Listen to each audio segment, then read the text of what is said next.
देख भी सकते हो अपने आप अगर याद है। जैसे y is equal to x square, ये एक इवन फंक्शन हो गया।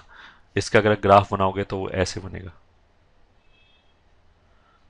तो ये दिख रहा है y एक्सिस के अबाउट सिमेट्रिक। अगर ये पॉइंट है अल्फा बीटा, तो ये वाला point minus alpha comma beta भी इसी पे।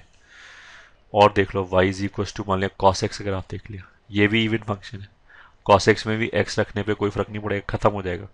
तो इसका ग्राफ भी ऐसे ही बनता है। ये 1 हो गया, ये -1 हो गया, 0 वाई एक्सिस एक्स एक्सिस। ठीक है, इसमें भी ये भी दिख रहा है, ये वाई एक्सिस के अबाउट सिमेट्रिक है। राइट हैंड साइड पे अगर ऐसे है तो लेफ्ट हैंड साइड पे इसी का रिफ्लेक्शन है। अगर ये पॉइंट है तो इसका रिफ्लेक्शन ये पॉइंट भी है, अगर ये पॉइंट है तो इसका रिफ्लेक्शन ये पॉइंट भी, एंड सो ऑन। ठीक है, ओके। ये तो इवन फंक्शन की बात हो गई। ऑड फंक्शन में क्या होगा?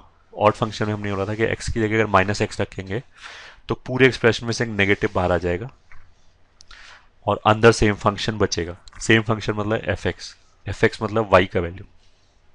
तो इस बात का मतलब क्या है कि अगर मैं अल्फा की जगह माइनस अल्फा रखूं तो जो आंसर आएगा मतलब जो वाई का वैल्यू आएगा वो पहले वाले वैल्यू का नेगेटिव आएगा। ठीक है, फिर एक बार सुनो। हमने ये बोला कि अगर मान लिया अल्फा रख के फंक्शन में, एक ऑड फंक्शन है उसमें हमने अल्फा रखा तो वाई का वैल्यू बीटा आया। तो जब मैं माइनस अल्फा रखूंगा तो वैल्यू माइनस बीटा आएगा। ये समझाया जा रहा है। माइनस बीटा क्यों आएगा? क्योंकि माइनस बाहर आ गया और जो पहले वैल्यू आ रहा था वो अभी भी आएगा। तो माइनस बाहर लिखा, अब पहले वैल्यू बीटा आ रहा था तो अभी भी बीटा आएगा, तो माइनस बीटा। इस बात को हम क्या वो कैसे बोल सकते हैं? वो ऐसे बोल सकते हैं, for an odd function if alpha comma beta lies on the graph, then minus alpha comma minus beta also lies on the graph। ठीक है, एक पहले पॉइंट तो हमने ये बोला, जैसे इवन फंक्शन में बोला गया था कि अगर अल्फा बीटा लाई कर रहा है तो उन्हीं दोनों के आगे माइनस माइनस लगा दो तो वो भी लाई करेगा। फिर जैसे हमने इवन में ऐसे ग्राफ करके बनाया तो यहाँ पे ही बना लिया। अगर मान लिया अल्फा बीटा यहाँ पे है, ये पॉइंट अल्फा बीटा है, तो माइनस अल्फा माइनस बीटा कहाँ पे आएगा? इसको ओरिजिन से जोड़ो और उतना ही आगे और चले जाओ तो ये वाला पॉइंट आ जाएगा। ये दोनों बराबर होना चाहिए, तो ये वाला पॉइंट आ जाएगा minus alpha comma minus beta, origin x x y x. अगर मान लीजिए एक पॉइंट यहाँ है तो ओरिजिन से जोड़ो उतना ही दूर आगे चले जाओ तो दूसरा पॉइंट ये हो जाएगा। तो अगर ये वाला पॉइंट अल्फा बीटा है तो ये वाला point minus alpha minus beta हो जाएगा। ठीक है, अब ये जो अल्फा बीटा पॉइंट है और minus alpha comma minus beta point है, इन दोनों का मिड पॉइंट हमेशा ही क्या आएगा? ओरिजिन। ठीक है, अब इसको हम क्रूडली ऐसे ही बोल सकते हैं कि जो minus alpha comma minus beta है वो अल्फा कॉमा बीटा का रिफ्लेक्शन है इन ओरिजिन। ये ठीक है, या इसको हम ऐसे बोल सकते हैं alpha comma beta and minus alpha comma minus beta are symmetrically placed with respect to origin. ठीक है, अगर हमें पॉइंट कोई ए दे रखा है, कैपिटल एक पॉइंट दे रखा है, उसका हमें एक दूसरे पॉइंट बी में रिफ्लेक्शन चाहिए, तो क्या करेंगे? ए को बी से ज्वाइन करो और उतना ही आगे बढ़ा दिया, तो उतना ही आगे बढ़ाने पे जो रिजल्टिंग पॉइंट आएगा सी, वो ए का रिफ्लेक्शन हो जाएगा इन पॉइंट बी। ठीक है, क्या बोला जा रहा है? मान लीजिए एक पॉइंट ए दे रखा है, फिर दुनिया में कोई भी एक पॉइंट बी और दे रखा है। अगर हम बोलेंगे ए का रिफ्लेक्शन चाहिए हमें बी पॉइंट में, ठीक है, लाइन में तो पता है रिफ्लेक्शन कैसे निकालते हैं। तो अगर ए का रिफ्लेक्शन पॉइंट में चाहिए बी में, तो ए को ज्वाइन करो बी से और जितना आगे जितना गए जितना चला उतना ही आगे और चल दिए, वो जो फिर रिजल्टिंग पॉइंट आएगा सी में, ये ए का रिफ्लेक्शन है इन पॉइंट बी। ठीक है, तो फाइनली इसके बाद हमने क्या बोला कि alpha comma beta and minus alpha comma minus beta are symmetrically placed with respect to origin. Hence, graph of an odd function, graph of an odd function is symmetric about y, sorry दोबारा, y access नहीं, y access का तो even के लिए होता है। हाँ, hence graph of an odd function is symmetric about origin। ठीक है, इवन फंक्शन के लिए ग्राफ क्या होगा, y एक्सिस के अबाउट सिमेट्रिक होगा। ऑड फंक्शन के लिए ग्राफ क्या होगा, ओरिजिन के अबाउट सिमेट्रिक होगा। As simple as that. ठीक, अगर मान लिया हमें राइट हैंड साइड पे ग्राफ दे रखा है किसी भी फंक्शन का, मान लिया उसने बोला कि एफ एक्स एक फंक्शन है जिसका राइट हैंड साइड पे ग्राफ ऐसे है, ये ठीक है एफ एक्स। फिर बोले कि अगर ये इवन फंक्शन है, मान लिया ऐसे ग्राफ है, ठीक है, अगर वो बोले कि इवन फंक्शन है तो उसका पूरा ग्राफ कैसे बनेगा, तो हमने क्या किया, इसी ग्राफ का रिफ्लेक्शन ले लिया लेफ्ट हैंड साइड पे ऐसे करके, ये ठीक है। अगर एफ एक्स इवन है तो अगर राइट पे ग्राफ पता है तो लेफ्ट पे पता लग जाएगा। ठीक है, दूसरा अगर मान लिया उसने बोला कि एफ एक्स का राइट पे ग्राफ ऐसे है और ये ऑड फंक्शन है, तो फिर लेफ्ट पे ग्राफ कैसे होगा, यहाँ पे ओपन सर्कल क्यों लगाया वो अभी आगे चल के पता लग जाएगा, अभी तो ऐसे मान लिया। ठीक है,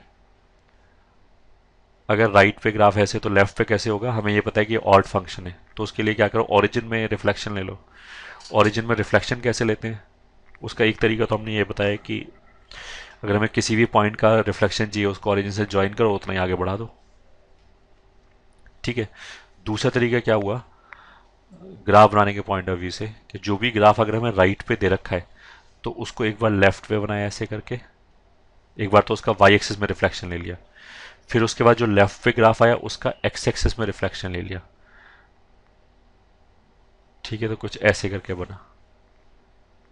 ठीक है, तो अगर हमें इवन फंक्शन ग्राफ बनाना है और एक तरफ ग्राफ दे रखा है, तब तो हमने क्या किया कि उस ग्राफ का वाई एक्सिस में रिफ्लेक्शन ले लिया।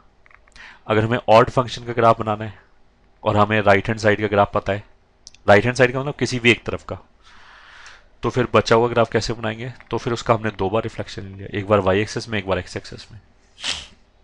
अगर कोई बच्चा बोले कि पहले एक्स एक्सिस में लिया फिर वाई एक्सिस में लिया, तो फिर हम बोलेंगे चलेगा, कोई दिक्कत नहीं, किधर भी ले लिया, चाहे पहले वाई में ले लिया बाद में एक्स में, चाहे पहले एक्स में बाद में वाई, वो चलेगा। ठीक है,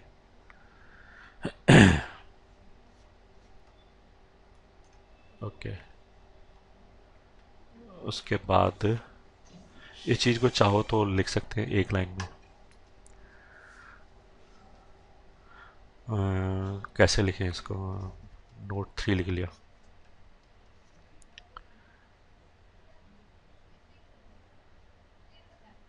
नोट 3 में क्या लिखा है, इफ, ये हटा दिया, if graph of F x is given on one side of y axis, then to draw graph of fx on other side.